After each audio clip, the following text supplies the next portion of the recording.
Bonjour et bienvenue sur TV Land, votre télévision locale. Dans notre édition de ce 21 octobre, nous vous parlerons de la fête de la chaise d'Ajetmou, de chocolat, de livres, côté sport, de judo et de surf. Le football club d'Oisite a créé l'inattendu depuis le début de la saison lors de la Coupe de France. Ce week-end, il recevait le club de Bergerac pour le 6e tour. Une rencontre importante pour les Doisitiens qui devaient faire face à une grande différence de division par rapport à Bergerac en CFA. Avec un soutien important du côté des supporters, le match fut plein de rebondissements. Grand rassemblement au stade de Doisite pour le 6e tour en Coupe de France. Les supporters se sont passé le mot, encouragé au maximum leur équipe de football face au club de Bergerac. On était obligé de faire un rassemblement comme ça, on n'a pas l'habitude d'être à ce tour, donc pour nous c'est jour de fête, je sais pas ce qu'ils ont pensé. Voilà, faut qu'on les pousse au maximum pour essayer de créer l'exploit. Le niveau c'est pas le même, donc du coup on va faire de ce jour une fête, c'est un gros niveau, on n'est jamais arrivé à ce niveau-là, donc c'est un peu normal qu'on va pousser les joueurs au maximum. Pour nous empêcher de faire la fête en tout cas, même si on perd, ça c'est sûr. Mais en tout cas cette année c'est sûr qu'on vise au moins Saint-Denis à la finale, on verra bien. Mais bon. On veut aller au Stade de France. Bordel! De toute façon, on peut en aller, plus personne ne va nous arrêter. Même le prêtre de Saint-Sauvé a fait le déplacement pour soutenir l'équipe première. Dès qu'il y a match ici au MUS, ah oui. Et quand je peux aller en déplacement, le dimanche après-midi, c'est vrai que j'aime aller les suivre. Voilà, c'est une passion. Et si on gagne, on va pas cracher dessus, mais... alors là, je sais pas comment je vais rentrer à Saint-Sauvé. Les joueurs, quant à eux, se sont échauffés, se sont concentrés avant d'affronter ces adversaires redoutables. Ils sont très solides, ils sont très motivés, ils sont conscients de l'enjeu et puis ils n'ont pas de pression particulière malgré tout. Ils savent bien qu'ils ne sont pas favoris, qu'ils risquent de perdre, mais que je disais on avait une petite fenêtre pour passer. Maintenant, je dirais qu'on a un trou de serrure, puisque notre avant-centre s'est fait suspendre dimanche dernier, donc il ne pourra pas jouer. Mais malgré tout, c'est un trou de serrure, on va essayer de le prendre. Le match à Taron, c'était ça. Il faut que nous, aujourd'hui, ce soit ça. On doit manger dans les duels. Important ça, les gars. Sans ça, on ne passera pas. Allez, et attention, sans aller trop loin, sans faire de faute, trouver la limite juste. Mais ça, c'est indispensable, les gars. De toute façon, on doit avoir envie. On doit avoir envie d'y rentrer. Allez, les gars, allez. Les gars, on est présent pour laisser de dos, mais par contre, après, on ne s'élimine pas. Si on a un retard, on rejoue le collectif, c'est le groupe. On ne s'élimine pas. Allez, mettez-vous ensemble là. Mettez-vous tous ensemble là. Allez. Allez, allez.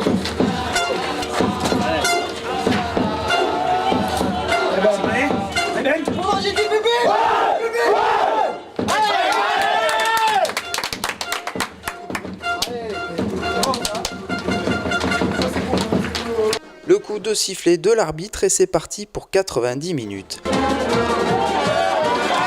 Alors qu'un premier but est marqué en première mi-temps par l'adversaire, les Rouges, déterminés, créent l'exploit en marquant 2 buts en deuxième période.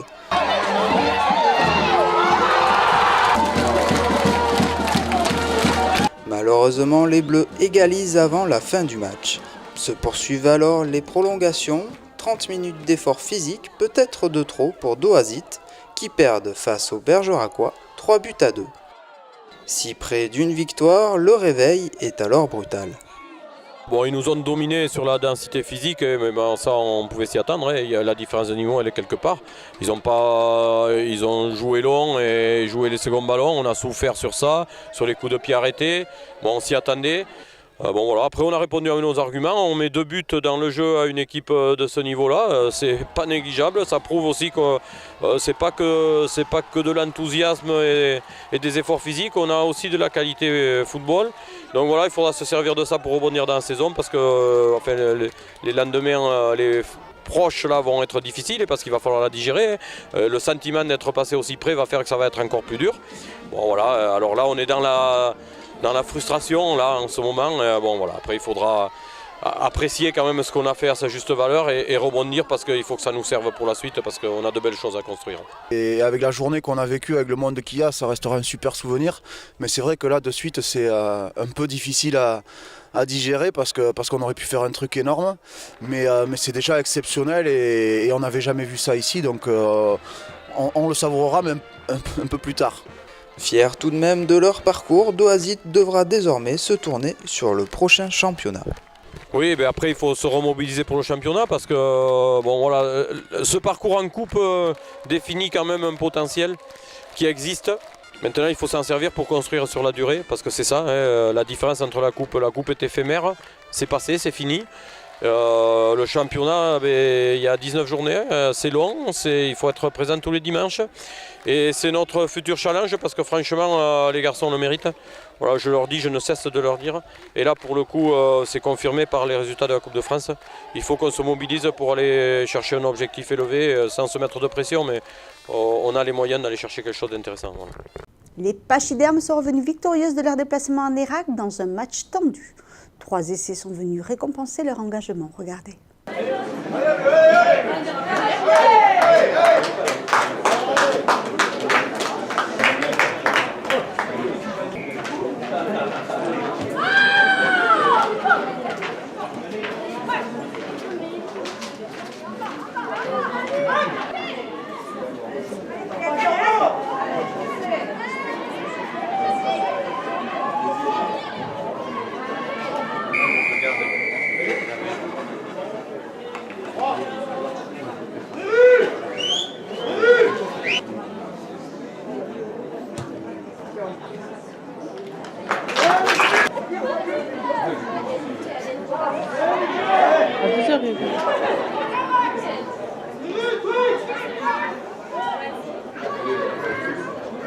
Ouais.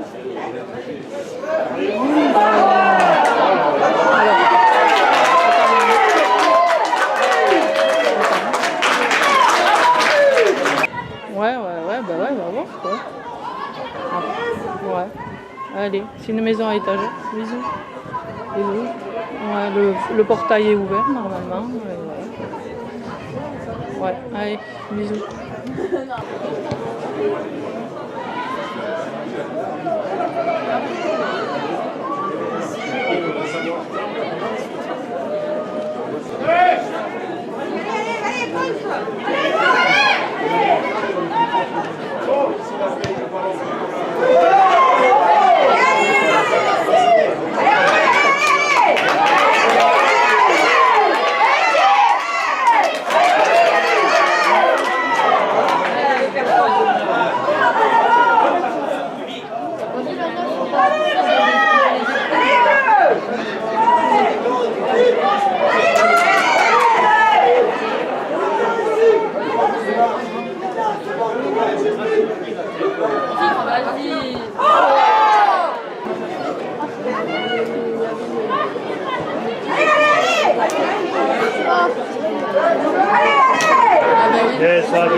Au Portugal, Jérémy Flores attend les vagues pour essayer de se qualifier pour les quarts de finale. Le round 4 a eu lieu vendredi et samedi sur des vagues très techniques.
Bien que l'été soit déjà passé à Saint-Sevé, l'occasion a été de faire renaître les plantes de cette saison d'automne. Le couvent des Jacobins a donc été refleuri pour l'exposition-vente entre cours et jardin. De l'achat du potiron à des œuvres artistiques en passant par la remise des maisons fleuries dans un esprit écologique, notre journaliste nous fait découvrir cette nouvelle édition qui était mise de côté depuis 2013. Après 3 ans d'absence, l'événement entre cours et jardin revient compléter en cette fin d'année le traditionnel Varietas Florum organisé au mois d'avril. Un week-end consacré aux plantes et à la décoration extérieure. Il y a des gens qui proposent des niches pour les oiseaux, il y a des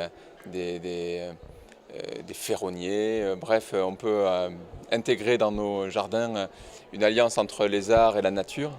Je trouve qu'il y a surtout une belle qualité de la part de ces exposants qui sont souvent des professionnels de l'agriculture biologique, des artisans d'art et qui viennent de Béziers, de Charente-Maritime, bref du grand sud et qui viennent ici pour la qualité de l'accueil et parce que entre Varietas Florum et entre cours et jardin, il y a 2 manifestations botaniques qui font que des gens qui sont passionnés de jardin viennent à Saint-Sevé à cette occasion et on est ravis de les accueillir. De quoi se mettre au vert avec un esprit plus écologique que la municipalité applique au sein de sa commune. C'est-à-dire qu'on a fait le choix d'anticiper le zéro phyto d'un an. C'est un acte volontaire, je dirais presque militant, que d'entretenir l'ensemble des espaces verts sans aucun produit chimique. Et il y avait nos services espaces verts qui en tiennent un stand et qui expliquent à la population les nouvelles techniques, comment gérer des espaces verts sans aucun produit chimique. C'est possible. On va s'équiper de beaucoup de matériel pour faire du traitement thermique, mécanique. Mais au-delà de ça, je crois que c'est une autre approche de la nature. Il faudra peut-être moins de surfaces artificialisées, mais plus de surfaces naturelles. C'est un changement de fond, mais je crois que c'est aussi à ce prix qu'on aura des eaux meilleures, qu'on aura moins de rejets dans notre nature, de produits chimiques. Et voilà, donc c'est aussi l'occasion, ces rencontres, de faire preuve de pédagogie. À cette même occasion, la mairie a souhaité également relancer le concours des maisons fleuries. L'événement a été lancé un petit peu après Varietas Florum et les visites se sont faites entre juin et septembre et la remise des prix a donc été faite au cours de l'animation entre cours et jardin. Donc on a eu beaucoup de participants sur une seule catégorie qui était primée. C'était beaucoup des façades. Bon, on avait 3 catégories qui étaient façade, balcon, entrée. Les gens n'ont peut-être pas osé encore comme ça se relancer, mais on espère que 2017 sera une grande année d'inscription. Et donc on a décidé donc d'honorer 3 gagnants sur la catégorie façade. Parmi ces participants, Thomas Carrère, 16 ans, a eu l'honneur d'être parmi les gagnants. Ça me fait plaisir, ça paye ce que j'ai fait tout au long de l'été, tous les soirs m'en occuper. Voilà. J'ai embelli la maison de mon grand-père pendant laquelle je passe les 3 mois de vacances que j'ai eu l'année dernière vu que j'étais en seconde au lycée d'Espio. Et du coup j'en ai profité pour bien m'en occuper et embellir la rue. Par passion pour la nature et pour mes grands-parents aussi. Une passion partagée finalement pour chaque intervenant de cette manifestation qui s'est non pas clôturée mais plutôt relancée autour d'un verre de l'amitié. Dans le but de perpétuer les traditions locales, le syndicat d'initiative de Magesque organisait pour la première fois une fête autour du maïs. Chants traditionnels, châtaignes et bourrettes étaient au rendez-vous afin de passer un moment convivial autour de la récolte du maïs, comme cela pouvait se faire à l'époque. Pour la fête du maïs, les arènes de Magesque s'étaient transformées en granges afin de mettre le public dans les conditions d'une despourguère ou dépouille du maïs.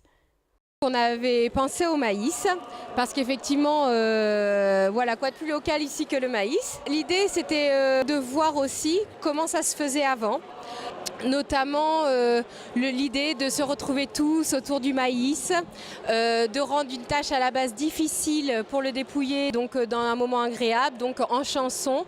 Donc c'est pour ça que ce soir aussi on a fait intervenir 2 groupes, donc Chanteona et Asigasconia. Parce que voilà, c'est d'un moment difficile faire un moment de fête.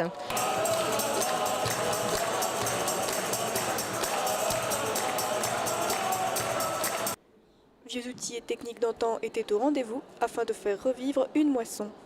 On a voulu aussi retracer le parcours, enfin le processus de la moisson du maïs jusqu'à donner à manger aux poules. Donc on avait fait venir quelques poules qui étaient là et qui nous ont fait l'honneur de venir. En discutant aussi avec des personnes, ils nous ont dit mais avant, voilà les Despourguères, on buvait du bourrette et on mangeait des châtaignes. Donc on a voulu garder cet esprit-là aussi lors de cette première édition de la fête du maïs. La fête du maïs, c'était aussi un moyen de faire découvrir d'autres produits locaux. On a du vin de Médès-les-Dax, on a du miel de Magès, des confitures aussi de Magès, on a un producteur de fromage de chèvre de Thalès. On a également donc, une brasserie de Cap-Breton, la brasserie 4. On a également donc, un producteur de courges et une productrice donc, de fromage de brebis des Pyrénées-Atlantiques. Les gens viennent déjà pour s'amuser et pour découvrir des produits locaux. C'est pas dans un esprit de... Pas plus dans un esprit de commerce, mais plutôt de convivialité, c'est ça, et de réunion entre les personnes d'un village et des environs. Les producteurs, ils sont plus là pour se faire connaître en accompagnement, mais c'est pas l'intérêt commercial qu'il peut y avoir dans un marché classique, quoi. Le syndicat d'initiative espère bien réitérer cette fête du maïs. Ça nous a fait plaisir à nous de faire partager ce moment-là. On espère aussi que les personnes ont pu partager ont pu avoir autant de plaisir. Et en tout cas, c'est la fête ici aux arènes de Magès. Et voilà, je voulais quand même encore remercier la municipalité pour nous avoir mis à disposition les arènes et le matériel. Et puis aussi à tous les bénévoles qui ont fait en sorte que cette fête soit possible. À refaire, oui, chaque année même. À refaire. Chaque année, le Conservatoire de Dax organise le festival de musique et de danse. L'occasion pour les élèves et les professeurs de rencontrer de plus près tout un panel d'artistes. En amont des concerts, l'événement met en place des cours particuliers appelés masterclass pour échanger les talents de musiciens. Notre journaliste est parti alors à la rencontre d'un virtuose de la guitare manouche, Samson Schmidt. Un cours exceptionnel a eu lieu lors du festival de musique et de danse à Dax. Samson Schmidt étant aujourd'hui la référence dans la musique manouche, a su partager avec ses acolytes musiciens son savoir auprès d'élèves et de professeurs passionnés. Il a travaillé sur un thème précisément et puis après petit à petit il a donné quelques astuces, quelques plans, un peu de vocabulaire comme il a expliqué. Et puis par moment il appuie un peu sur la pédale et là il n'y a plus personne qui suit.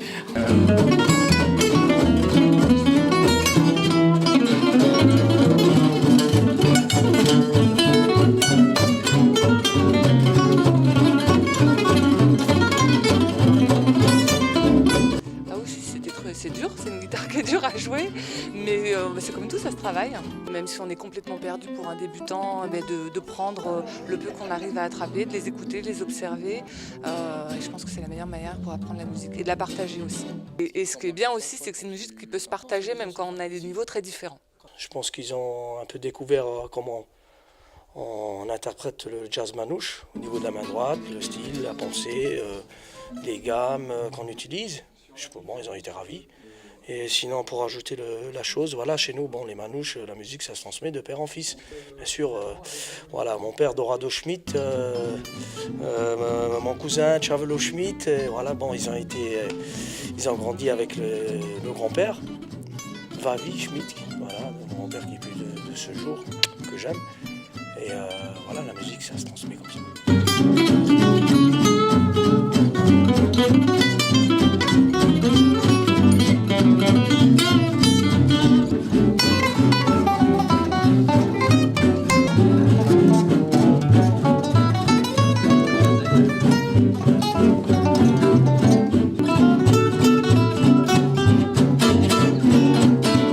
Une technique que la plupart des élèves ont pu apprendre sur le tas, car finalement, dans ce genre musical, on laisse place à l'improvisation. Le jazz manouche, ça se pense comme ça. C'est un genre de bœuf musical. Et, chacun ramène un peu ses idées, sa façon de la musique, et ça se mélange, c'est automatique. Bon, bien sûr, il y a un peu des structures, un peu plus développées, bien sûr. Mais à la base, l'idée, c'est la jam. C'est une musique qui se joue avec l'énergie, avec du cœur, y a des sentiments, il y a de... il faut penser, et voilà, je sais pas comment trop l'exprimer ça, mais voilà, c'est spontané, c'est naturel. C'est ça le jazz manouche.